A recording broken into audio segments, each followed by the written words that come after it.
मुंबई, सपनों का शहर। बड़े दोस्तों, जानते हो, एक कार ऐसा था जब वहां पे अंडरवर्ल्ड का राज चलता था। अंडरवर्ल्ड में काफी लोगों को जन्मा। उसमें एक नाम था मन्या सुरभि। आज हम उसके बारे में बात करेंगे। दोस्तों, ना वो सड़क छाप गुंडा था, ना किसी गैंग का गुर्गा। वो कॉलेज ग्रेजुएट था, सूट पहनता था, अंग्रेजी बोलता था, लेकिन बन गया मुंबई का पहला एनकाउंटर विक्टिम। ये है मन्या सुरभि की असली कहानी। एक पढ़ा लिखा डॉन जिसने मुंबई अंडरवर्ल्ड की नींव मिला दी। 1944 में जन्मा मनोहर अर्जुन सुरभि, जिसे दुनिया मन्या सुरभि के नाम से जानती है, रत्नागिरी से मुंबई आया।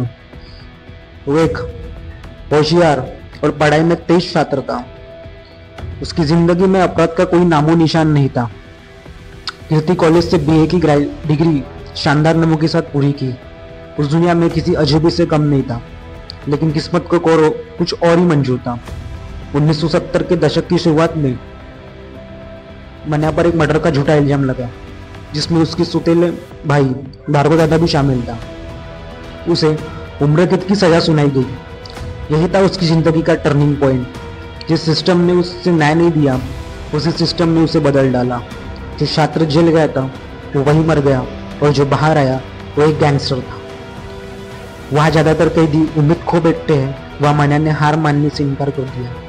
जिस जेल ने लाखों को तोड़ा, उसी ने मन्या को गढ़ा। वो दिन पढ़ता रहा, कानून को, क्राइम को, सिस्टम को वो सब समझना चाहता था, जिससे उसे बर्बाद किया था। उसने सिर्फ दिमाग ही नहीं, शरीर को भी हथियार बना लिया। हर सुबह, हर दिन पसीने से भीगी जमीन पर उसकी कसम थी, एक दिन लौटूंगा और वो दिन नहीं रहा होगा। वो सिर्फ अकेला नहीं लड़ रहा था, जेल के भीतर उसने दोस्त बनाए, दुश्मनों की भी दुश्मन। पेशेवर अपराधियों से उसका संपर्क बना। वह वही बना उसका प्लान, एक ऐसा प्लान जो सिर्फ बदले का नहीं था, बल्कि उस सिस्टम को चुनौती देने का था जिसने उसे निगल लिया। 1979 मौका मिला और मन्या फरार हो गया। पुलिस की कस्टडी तोड़कर अपने साथियों की मदद से वो लौट आया उसी शहर में जिसने उससे सब कुछ छीन लिया था। मुंबई की हवाओं ने फिर उसका नाम सुना, लेकिन इस बार वो सिर्फ मन्या नहीं था, अब बन चुका था मन्या सुरभि। अब शुरू होने वाला था एक खूनी खेल, जिसमें सिर्फ गोलियां बोलती थी और खून बहता था। जेल में भागने के बाद मन्या ने मुंबई की तंग गलियों को अपना मैदान बना लिया। दादर, माहिम, माटुंगा, इन इलाकों में उसने अपनी खुद की गैंग खड़ी की, बिल्कुल खामोशी से, लेकिन बेहद खतरनाक अंदाज में। इस बार उसने अपने दो भरोसेमंद साथियों को साथ जोड़ा, धारावी से शेख मुनीर और डोंबिवली से विष्णु पाटिल। उस समय में मार्च 1980 में एक और गैंगस्टर उदय शेट्टी भी इस गैंग का हिस्सा बन गया। उगाई, स्मगलिंग, हथियारों के बल पर की जाने वाली लूट, यही उसका नया बिजनेस मॉडल था। लेकिन मन्या सिर्फ ताकत से नहीं, दिमाग से भी खेलता था। मुंबई के अंडरवर्ल्ड में पहले से बड़े नाम थे, हाजी मस्तान, दाऊद इब्राहिम, पठान गैंग। लेकिन मन्या सुरभि ने एक साल में भी कम वक्त में एक समांतर ताकत बना डाली। एक ऐसा तंत्र जो पुलिस से ऊपर, कानून से परे और अंडरवर्ल्ड के किंग्स के लिए सीधी चुनौती बन चुका था।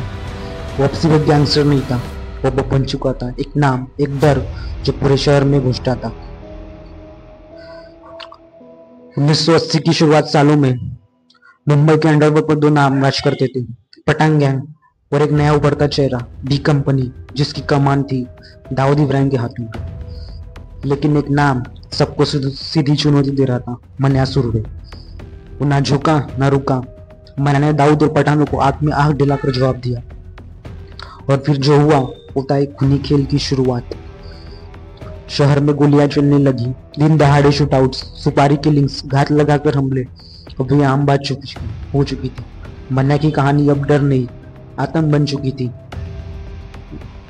उसके आदमी खुलेआम सड़कों पर दुश्मनों को मार गिराते थे, वो भी लोगों के सामने। उसका सबसे कुख्यात अपराध, वडाला रेलवे स्टेशन पर एक पठान गैंग के सदस्य की दिन दहाड़े हत्या। सिर्फ गोली ही नहीं चली, पूरा स्टेशन दहल उठा। शहर को समझ आया अब मन्या सिर्फ नाम नहीं, एक बगावत बन चुका था। उसकी यही हिम्मत, यही बगावत उसे बना गई एक कहानी, और पुलिस के लिए एक हाई प्रायोरिटी टारगेट। 1980 का दशक मुंबई के लिए उथल पुथल से भरा वक्त था। हर मोड़ पर गोलियां चलती थी, हर गली में गैंग का राज था, पुलिस बेबस थी, सिस्टम थक चुका था। अब सिस्टम बदलेगा।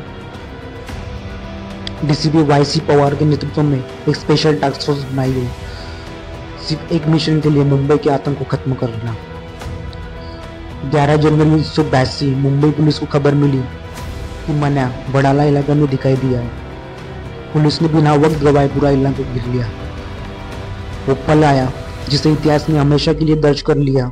एक झलक मिल गई, गोलियां चल पड़ी, चारों तरफ सिर्फ बारूद की गन और धुएं का गुब्बारा था। मन्या सुर्वे वही मारा गया। मुंबई की सड़कों पर जिसकी दहशत थी, उसी सड़कों पर उसका खेल खत्म हो गया। ये सिर्फ एक एनकाउंटर नहीं था, ये एक नए युग की शुरुआत थी। अब गैंगस्टर गैंग वॉर में नहीं मरते थे, अब उनका अंत होता था पुलिस की गोलियों से। सिर्फ 3 साल, बस इतना ही था मन्या सुर्वे का क्रिमिनल करियर। लेकिन उस छोटे से वक्त ने जो तूफान खड़ा किया, उसकी गूंज आज भी सुनाई देती है। बॉलीवुड जो हमेशा असली कहानियों को अपने अंदाज में बयां करता है, 2013 में लेकर आया शूट आउट एट वाडला। यह जॉन इब्राहिम ने निभाया मन्या का किरदार। कई चीजें फिल्म में बड़ा चढ़ाकर दिखाई गई, लेकिन एक बात साफ हो गई, मन्या अब सिर्फ एक नाम नहीं, एक दास्ता बन चुका था। खैर दोस्तों, एक गैंगस्टर जो अपने अंत तक पहुंच गया है। आपने अगर अंत तक वीडियो देखा है तो वीडियो को लाइक कीजिए, कमेंट कीजिए और ऐसे ही वीडियो के लिए सब्सक्राइब कीजिए। धन्यवाद। जय हिंद, जय भारत।